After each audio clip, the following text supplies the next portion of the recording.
سورہ رحمان، روحانی علم کی اہمیت۔ ایسا ہے کہ اس پر مقالہ لکھا گیا ہے اور سورہ رحمان کی حکمتیں لکھی گئی ہیں، اس میں اس کا اظہار کیا گیا ہے۔ یہ سوال بھی تقریباً ہمارے حلقے سے پیدا ہوا ہے۔ کچھ عزیزوں نے یہ جان کر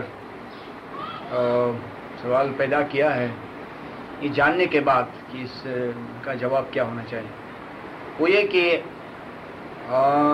الرحمن علم القرآن، اس سے مراد ایک روح کو عملی طور پر قرآن کے درجے تک پہنچانے کا ذکر ہے۔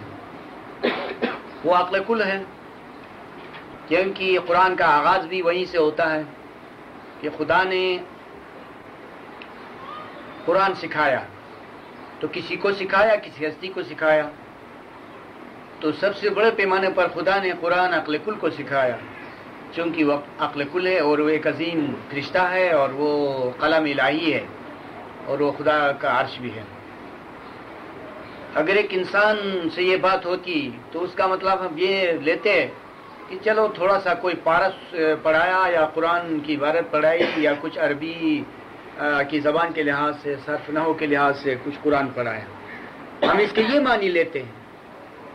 اور جہاں خدا خود ہی معلم ہے اور کسی ہستی کو قرآن سکھانے کا ذکر فرما رہا ہے، تو ہمیں اس تعلیم کو خدا کی تعلیم کے طور پر سمجھنا چاہیے، یعنی یہ سمجھنا چاہیے کہ وہاں تو سکھانے کی انتہا ہو گئی، حد ہو گئی کہ اور کچھ سکھانا باقی نہیں رہا۔ خدا اگر کسی کو کوئی سکھائے تو پھر اس میں سکھانے کی کوئی چیز باقی نہیں رہتی ہے، یعنی انتہائی اعلیٰ درجے پر سکھایا، اس کا مقصد یہ ہوتا ہے۔ کوئی بھی چیز خدا سے منسوب ہوتی ہے تو وہ عظیم قرار پاتی ہے۔ دنیاوی مثال میں آپ سوچیں، کہا جاتا ہے راستہ اور پھر کہا جاتا ہے کہ شاہراہ، یا یوں کہنا چاہیے کہ راہ اور شاہراہ۔ پہلے لفظ میں سنگل ہے یعنی کہ راہ، راستہ، یہ معلوم نہیں بڑا ہے چھوٹا ہے پتہ نہیں، اور دوسرے لفظ میں کہا گیا کہ شاہراہ۔ جب اس راہ کے ساتھ شاہ کا اضافہ کیا گیا تو وہ بہت بڑی شاہی سڑک بن گئی۔ یہ تو انسانوں کی مثال ہے۔ اب فرض کریں کتاب، اس میں معمولی معنی ہے، خاص معنی نہیں ہے، اور کہا جائے اسی کے مقابلے میں کتاب الہی، خدا کی کتاب، تو سمجھنے والے نے سمجھ لیا کہ وہ کتاب یعنی بالکل دنیاوی کتاب نہیں ہے اور کامل کتاب ہے، مکمل ہے، اس میں سب کچھ ہے، اور وہ کتاب جو ہے وہ خدا کی کتاب ہے، اور خدا کی کتاب جیسی ہونی چاہیے ایسی ہے۔ اسی طرح اگر کوئی کہتا ہے کہ ایک انسان نے کسی انسان کو کچھ سکھایا تو یہ تو انسانی لیول کی بات ہو گئی، اور جب اس کے مقابلے میں کہا جاتا ہے کہ خدا نے قرآن سکھایا تو اس میں جاننے والا جان گیا کہ خدا نے تو کوئی کسر باقی نہیں رکھی اور سب چیز سکھایا اور آٹومیٹک سکھایا اور ایک اشارے سے سکھایا، اور دنیاوی تعلیم کے طور پر نہیں بلکہ عطائی طور پر سب کچھ اس کو دے دیا اور اس کو عملاً قرآن بنایا۔ اگر خدا کہتا ہے کہ کسی ہستی کو اس نے قرآن سکھایا تو اس کو قرآن مجسم بنایا، مکمل طور سے اس کو قرآن بنایا، تو یہ عقل کل کی طرف اشارہ ہے۔ اب اس کے بعد یہ کہتا ہے کہ خلق الانسان، اب اس بڑے درجے کے بعد جو دوسرا درجہ ہے اس کا ذکر ہے۔ یہ نفس کل کی بات ہے کہ اس نے نفس کل کو پیدا کیا، یہاں پر دوسرے درجے کا ذکر ہے۔ علمہ البیان، تو اس کو بیان سکھایا، علم تعویل سکھائی، یعنی ایک درجے کو عملاً قرآن بنایا اور قرآن کے ظاہر اور باطن اس کو سمجھایا تو اور کوئی چیز باقی نہیں رہی، صرف تعویل باقی رہی۔ اور جس طرح کی عالمی جسمانی میں آن حضرت پر قرآن نازل ہوا اور اس کے وسیع پر اس کی تعویل نازل ہوئی ہے، پہلے ظاہر اور پھر باطن. اس طرح ازل میں قرآن مکمل ہوا اور وہ عقل کل کی صورت میں تھا، اور اس کے بعد اس کی حکمتیں نازل کی گئیں. یا یوں کہنا چاہے کہ پہلے خدا نے قلم کو پیدا کیا، پھر اس کے بعد لوح کو پیدا کیا. خلق الانسان وعلمہ البیان سے مراد ہے کہ خدا نے قلم کی تخلیق اور اس کو قرآن کی حیثیت دینے کے بعد اور اس کو تمام علوم کا سرچشمہ قرار دینے کے بعد لوح محفوظ کو پیدا کیا اور اس کو علم تعویل سکھایا. یہ ہے کیونکہ انسان حقیقی انسان، معنوی انسان نفس کل ہے، کیونکہ وہ روحوں کا سمندر ہے. یعنی ہماری روح کا سرچشمہ نفس کل ہے، اور وہ عظیم فرشتہ ہے، اور جو عقل کل ہے وہ ہماری عقلوں کا سرچشمہ ہے. بہرحال اس کی تعویل یہ ہے. عقل کل سے مراد ہم علی اور نبی کا نور لے سکتے ہیں؟ یقیناً یقیناً، چونکہ امام کے بہت سے درجات ہیں، اور آپ جانتے ہیں کہ امام نبی سے آگے ہیں، نبی سے پیچھے ہیں، اور درمیان میں بھی ہیں، اور مختلف مراتب پر امام نظر آتے ہیں. لہذا عقل کل سے پیغمبر کا نور مراد ہے، نفس کل سے امام کا نور مراد ہے. گو کہ نور ایک ہے لیکن اس کے ظہورات بہت سے ہیں. جہاں پر یونٹی ہے وہاں پر علی اور محمد ایک ہیں، جہاں پر ظہورات ہیں وہاں پر الگ الگ ہیں. اس لیے قلم نور محمدی، لو نور علی. مولانا علی نے خطبۃ البیان میں یہ فرمایا کہ انا لوح محفوظ، میں لوح محفوظ ہوں. نہیں فرمایا کہ میں قلم ہوں. اور اس کے لیے بھی گنجائش ہے کہ وہ چاہیں یہ بھی کہہ سکتے ہیں، لیکن اس نے فرمایا کہ میں لوح محفوظ ہوں. اور علی لوح محفوظ ہے. تو قرآن جو کہتے ہیں کہ لوح محفوظ سے دنیا میں نازل ہوا، تو یہ علی کے نور سے نازل ہوا. علی کے نور سے، علی کی روح سے قرآن محمد پر نازل ہوا.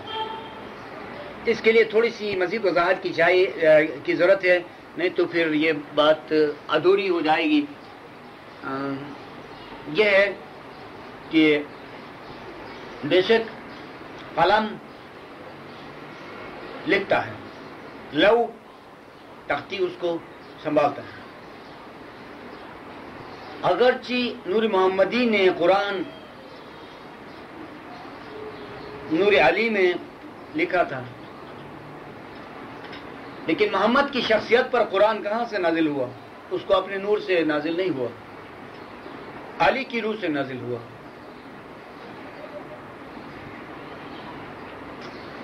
اس میں کوئی سوال پیدا ہو سکتا ہے. یہ بات ایسی ہے، اگر عقل کل، نفس کل، ناطق، اساس ترتیب دیکھیں کسی چیز کے اترنے کے لیے، عقل کل سے نفس کل سے ناطق سے اساس. قرآن ازل میں نور محمدی میں تھا، پھر لوح محفوظ پر نازل ہوا. لوح محفوظ سے جو علی کا نور تھا یا کہ علی کی روح تھی، پھر محمد کی شخصیت پر قرآن نازل ہوا. پھر محمد کی شخصیت سے قرآن اساس میں منتقل ہو گیا اور اب اساس میں ہے، امام میں. آپ کو ایک اور شوق ہوگا کہ یعنی محمد کے نور میں قرآن تھا تو اس سے پہلے کہاں تھا؟ تو یہ اس سے پہلے امری کن میں تھا، جو ورڈ ہے ہو جا، حکم ہے، اس میں تھا. لیکن آپ کو تعجب ہوگا کہ پھر اس محمد کے نور سے پہلے کا جو درجہ ہے وہ امر ہے، اور امر کا مالک خدا نہیں ہے، پیغمبر نہیں ہے، امام ہے، اور صاحب کافنون. ابھی آپ کا ارمان پورا ہو گیا کہ امام کے امر میں قرآن تھا، محمد کے نور میں آیا، پھر علی کی روح میں قرآن آیا، پھر محمد کی شخصیت پر قرآن نازل ہوا، پھر علی کی شخصیت میں قرآن منتقل ہو گیا. پیغمبر کے نور سے آگے بھی کوئی ہستی ہے، وہ خدا ہے، اور خدا امام ہے. اس لیے کہ ظاہر میں بھی میں نے کہا نا کہ امام کے مختلف درجات ہیں. کسی درجے میں امام پیغمبر کے نیچے بھی ہے، کسی درجے میں امام پیغمبر کے آگے بھی ہیں. یہ زبانی بات نہیں ہے، کتابی بات ہے. امام مقیم اسماعیلی مذہب میں ایک اصطلاح ہے. وہ امام جو کسی پیغمبر کو قائم کرتا ہے، کسی پیغمبر کو، بڑے پیغمبر کو، آدم، نوح، ابراہیم، موسیٰ، عیسیٰ، محمد جیسے کسی بڑے پیغمبر کو قائم کرتا ہے، برپا کرتا ہے، تو وہ امام مقیم ہوتا ہے.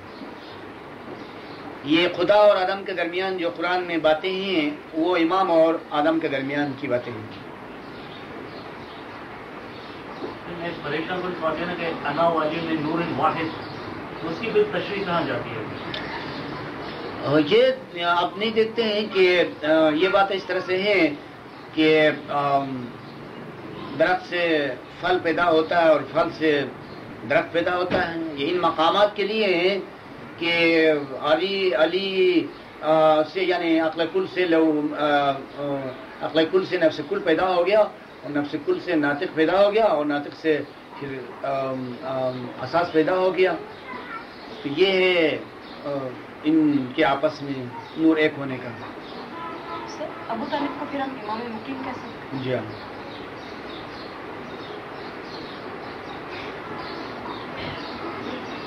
میں نے شروع میں کہا تھا نا کہ ان کی ایک یونٹی بھی ہے اور مختلف درجات پر بھی ہیں. یونٹی تو ایسی چیز ہے کہ پھر اس میں ہم بھی ان کے ساتھ آ سکتے ہیں. تو پیغمبر اور علی کے ایک ہونے میں کیا دیر لگتی ہے؟ وہ بہت معمولی بات ہے. جہاں ہم بھی دعا کر سکتے ہیں کہ ہم بھی اپنے روحانی سجرے کو سمجھیں اور دنیا میں آنے کا جو فلسفہ ہے یا ہماری روح کا لنک کس طرح سے ہے اور ہماری روح کس طرح اومنی پریزنٹ ہے، اس کو سمجھیں، تو ہم بھی علم الیقین کی روشنی میں خدا کے اندر خود کو پاتے ہیں. ہماری انا کہاں ہے؟ ہم آئے کب ہیں؟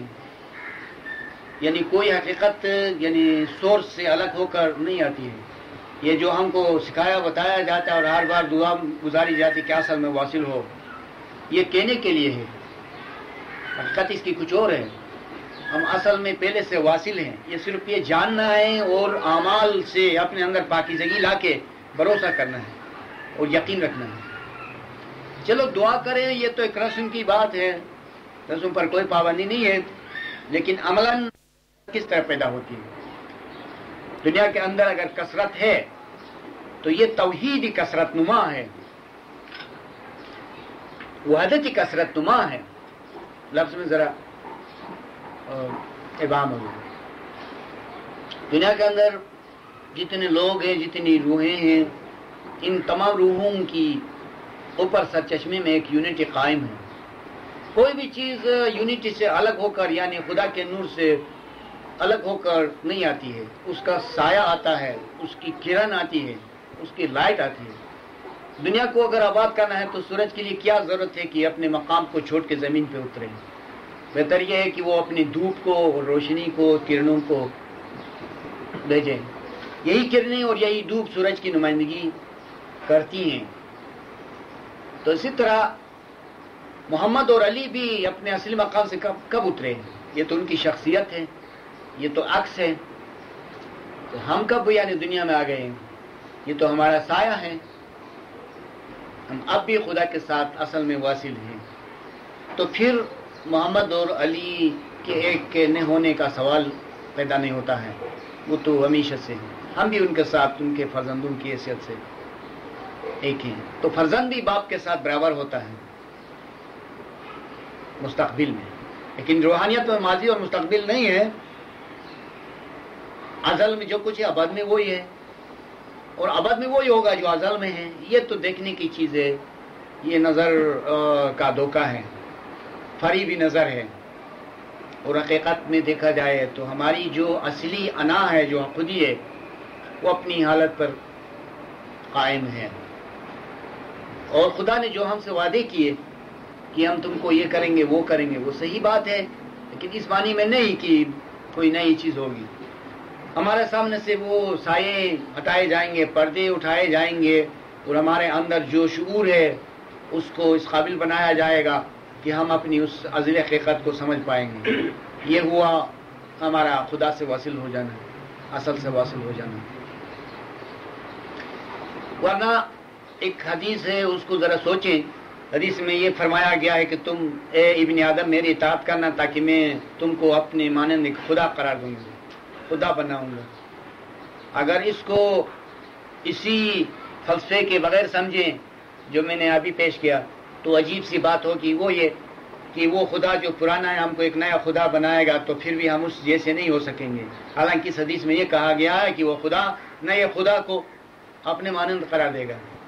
تو اپنے مانند قرار کیسے دے گا جب تک کہ ازل سے اس کے ساتھ ہماری حقیقت موجود نہ ہو. نئے میں نئے بناتا ہے تو ہم تو درمیان کے خدا بن گئے, وہ تو ازل سے قدیم خدا بن گیا. اس کی زندگی تو انلمیٹڈ ہے, ہماری زندگی لمیٹڈ ہے جو اب سے شروع ہو گئی. تو ہماری یہ خدائی اس خدائی کی طرح کس طرح بن سکتی ہے؟ اور دوسری بات, ہم کیسے دو خدا ہو سکتے ہیں؟ اور اگر ہم اس کے ساتھ مل بھی گئے تو یہ کیسے ممکن ہے کہ اس پرانے خدا میں ایک چیز کا اضافہ ہو گیا کہ ایک نیا خدا اس سے جا کر ملا؟ تو پھر پہلے اتنی کمی تھی جتنی کہ ہم ہیں, پھر اب اس میں اضافہ ہو گیا, ایک اور بنے گا تو پھر اور اضافہ ہو جائے گا. اس طرح وہ خدا بڑھ جائے گا. یہ بات نہیں ہے. جو حقیقت ہے وہ اپنی جگہ پر ہے, وہ ایک حال میں ہے, اس میں کوئی تبدیلی نہیں ہے. یہ علم ہی ہے, علم کا ہیر پھیر ہے, اس کو سمجھنا ہے. اور خدا نے یہ بھی فرمایا تھا حدیث میں کہ الانسان سر وانا سر رہو, انسان میرا ایک بید ہے, میں اس کا بید ہوں. تو مطلب یہ ہے کہ انسان مجھ کو کیا لگتا ہے یہ کوئی نہیں سمجھتا ہے فی الحال. انسان کے ساتھ خدا کا رشتہ ہے, انسان خدا کی حقیقت کے ساتھ ایک ہے, انسان خود خدا ہے. تو اسماعیلی مذہب اس قدر انسان کو بلندی عطا کرتا ہے, اتنا مرتبہ دیتا ہے. یہ امام کی مہربانی ہے کہ اسی نے یہ چیزیں ممکن کر دیں. اس طرح سوچنے کے لیے راستے ہموار کیے. آپ فرامین کو دیکھیں, پیروں کے بارے میں فرماتے ہیں کہ وہ اپنی روح کے عاشق تھے. اگر خدا خدا ہو اور روح خدا نہیں ہو تو امام کو یوں نہیں فرمانا چاہے لوگوں کو حیران کر کے وہ اپنی روح کے عاشق تھے. خدا الگ ہو, روح الگ ہو, تو خدا کو چھوڑ کر کوئی اپنی روح کا عاشق کیوں بنے؟ اور امام نے یہ بھی فرمایا کہ مجھ کو کوئی خواب میں نہیں دیکھتا ہے. حالانکہ دیکھتے ہیں سب, یہاں جتنے بیٹھے ہیں سبوں نے دیکھا ہے. تو اس کے کیا معنی سوائے اس کے کہ ہماری روح ہی یہ روپ دھار سکتی ہے. ہمارے اندر خدا بننے کی قوت اور خدا کے جلوے میں ظہور کرنے کی صلاحیت ہر وقت موجود ہے. اس معنی میں امام نے فرمایا کہ وہ مومنین جو بھی امام کو دیکھتے ہیں وہ اپنی روح کو دیکھتے ہیں، ان کی روح یہ کام کرتی ہے. خدا کی بڑی تعریف ہے کہ اس کو ایسا کرنا چاہیے کہ روح کو یہ قوت عطا کرے کہ روح سب کچھ کام کرے. کیا ضرورت ہے کہ خدا آئے اور اس انسان میں بسے؟ ویسا کیوں نہیں کرتا کہ وہ ایک ایسی چیز باکمال چیز پیدا کرے جس میں یہ صلاحیت ہو کہ خدا کا روپ دھارے.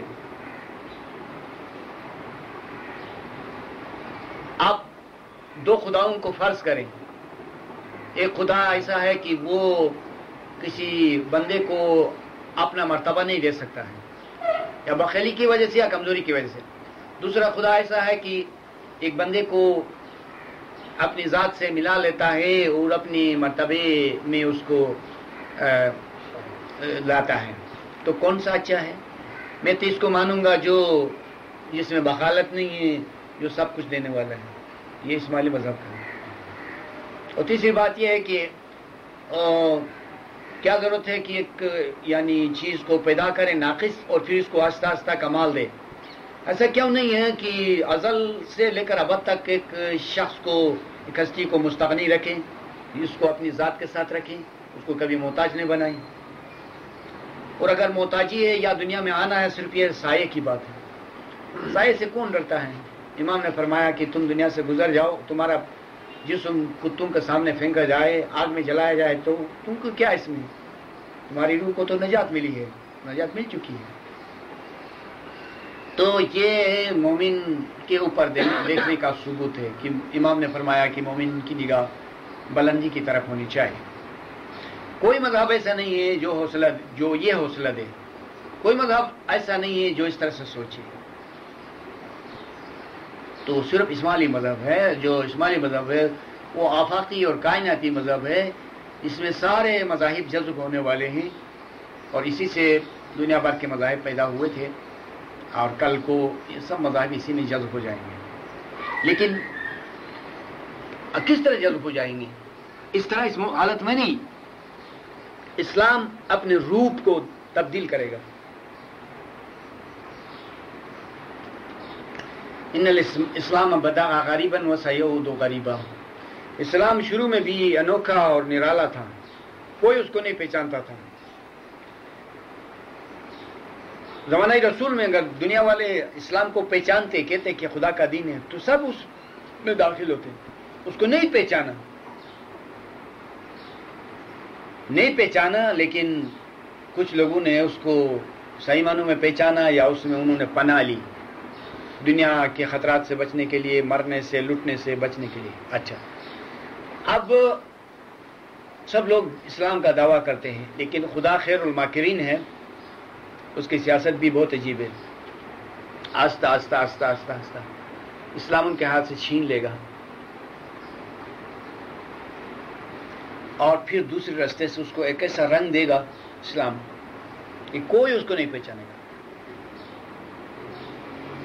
مگر اسماعیلی کسی نہ کسی طرح اس کو پہچانیں گے. اب فرض کریں حقیقی اسلام اسماعیلی مذہب ہے، وہ تو اس کو نہیں پہچان رہے ہیں. یا فرض کرو اس سے بھی تھوڑا بہت تبدیل ہو جائے گا، کل کو اس کو نہیں پہچانیں گے.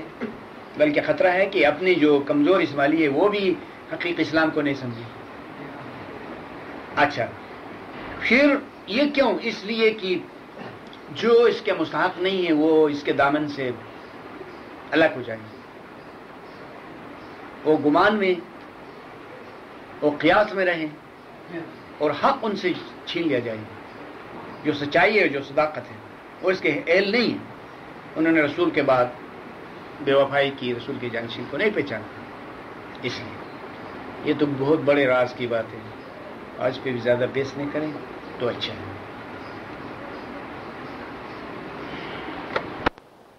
آپ بولیں کیسے نہیں، میں وہ ریفرنس دے رہا تھا صاحب جس کے بارے میں آپ نے فرمایا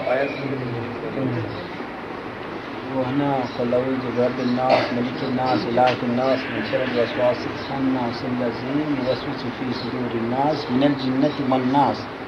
اس آخری ٹکڑے کے اندر یعنی کیا اسماعیلیت کا ذکر ہے، ایسا پوچھا.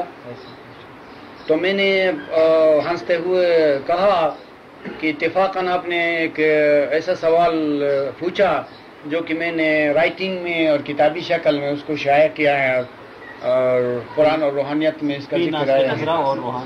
پھر دوسرا ایک سوال پیش کیا دوسرے نے، وہ بھی اتفاق سے ایسا پوچھا گیا کہ وہ بھی پہلے لکھا گیا تھا، جواب دیا گیا تھا. پھر اس کے بعد انہوں نے نہیں پوچھا، پھر دوسرے سوالات کیے. اس لیے وہ بار بار اعلان ہو چکا تھا وہاں کہ یعنی جن کے سوالات ہوں رائٹنگ میں دے دیں. انہوں نے کاغذ کے ٹکڑوں پر انگلش میں لکھ کے دیا تھا، تو ہم نے ان کو ٹائپ کر کے ایک کلیکشن بنایا. اب ہمارے پاس وہ ہیں اور اس پر ایک کتاب بنی ہوئی ہے، اور ہم نے اس کو آسانی کے لیے اور خوبصورتی کے لحاظ سے 100 سوال کا نام دیا ہے. 100 سوال نہیں ہیں، بہت زیادہ ہیں.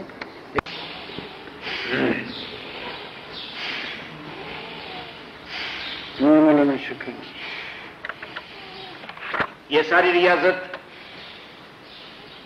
اور تمام محنت کس لیے ہے؟ اس لیے کہ دنیا مادی طور پر بہت آگے نکل چکی ہے.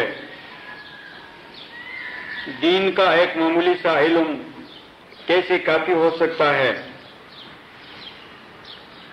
جبکہ سائنس نے طرح طرح کے معجزات کیے اور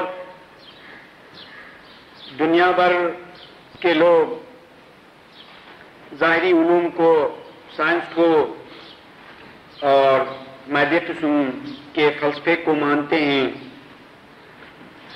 تو ایسے میں ہوش مند مومنین کے لیے ضروری ہے، لازمی ہے کہ وہ دین کی ایسی قوتوں سے استفادہ کریں جو کہ وہ روحانیت کی قوتیں ہیں، جو کہ وہ اعلیٰ درجے کے علم کی قوتیں ہیں.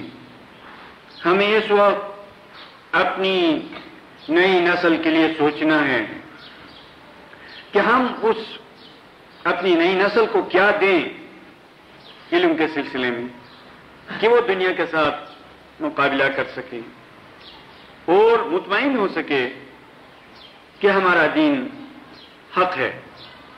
اس کے لیے ہمیں جدوجہد کرنی ہے اور یہ کوشش کرنی ہے کہ ہم اپنی نئی نسل کو اور نوجوان طبقے کو ایک ایسا علم دیں کہ جس میں اطمینان ہے، جو کہ وہ یقینی علم ہے، جو روحانیت کی قوتوں سے بھرپور ہے. ایسے علم سے ان کو اگر ہم آشنا کر سکیں تو یقیناً وہ اپنے دین سے مطمئن ہو جائیں گے اور زمانے کے ساتھ وہ مقابلہ کرتے ہوئے آگے بڑھیں گے. اگر ہم سے ایسا نہیں ہوا اور ہم نے کبھی اس عقیدے پر اتفاق کیا جس پر کہ ہمارے آبا و اجداد تھے تو پھر مشکل آئے گی، کیونکہ وہ زمانہ ایسا تھا، زمانہ قدیم، کہ اس میں صرف عقیدہ ہی کافی ہوتا تھا. اس میں معجزات سے بھرپور علم کی چندان ضرورت نہیں تھی. ہمارے آبا و اجداد اس پر قناعت کرتے تھے، اس پر اتفاق کرتے تھے کہ ان کو کوئی مشنری امام کے وہ معجزات بتاتے تھے جو آنکھوں سے دور واقع ہوئے ہوں. تو دیکھیے، اگر ایک شخص آپ کو یہ بتلاتا ہے کہ مولانا علی کے زمانے میں یہ معجزہ ہوا ہے، اس میں کوئی شک نہیں کہ وہ معجزہ ہوا ہوگا، لیکن اس روایتی معجزے سے آپ کسی غیر کو کس طرح مطمئن کر سکتے ہیں؟ یہ کوئی دلیل نہیں ہے کہ آپ اپنے امام کے معجزات کو بیان کریں اور یہ کوشش کریں کہ دوسروں کو بھی اس سے تشفی دلائیں. یہ کافی نہیں ہے. اس کو کہتے ہیں عقیدہ یا کہ روایت. آپ کو معلوم ہے کہ پیغمبر نے بہت تھوڑے معجزات کیے تھے، یا کہ آپ باور کریں نہیں کیے تھے، لیکن